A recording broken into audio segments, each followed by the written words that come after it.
দর্শক আসসালামু আলাইকুম, আপনাদের মাঝে নিয়ে আসছি একটা নকশি কাঁথার ডিজাইন। দেখুন, প্রথমে আমি ক্যামেরায় ঘর রাখছি।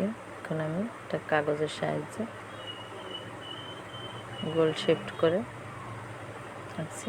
এখন দেখেন আমি দাগ দিয়ে নিতেছি।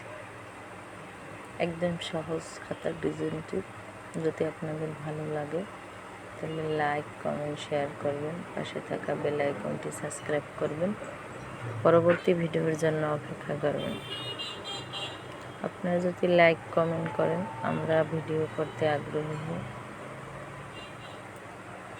একটা ভিডিও বানাতে অনেক কষ্ট হয়।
কিছু কিছু আপনাদেরকে দেখাইতেছি আর বাকিগুলো আমি অফ ক্যামেরায় দিয়ে দিতেছি। সব তো দেখানো সম্ভব না।